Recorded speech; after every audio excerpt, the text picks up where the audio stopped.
How to change password of Tonkeeper wallet.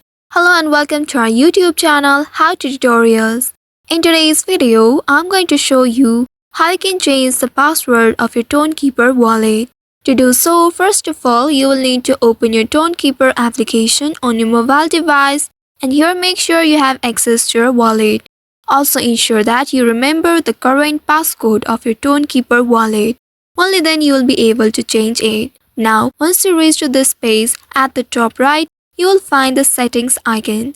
Tap on the settings icon, and once you reach to the settings menu, here you need to look for the option security. Once you find the option, tap on it to open it, and within it, there you will see the option change passcode.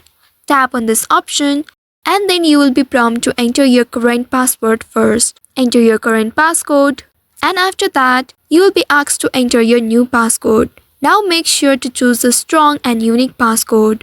Once you have entered the new passcode, you will need to confirm the new passcode by entering it again.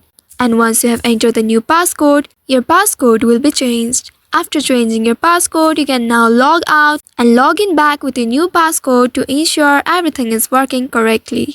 So by following these steps, you should be able to successfully change your Tonkeeper wallet password. I hope this tutorial was helpful. If yes, don't forget to like, share and subscribe to our channel. Also hit that bell icon to never miss any updates from us. Thank you for watching.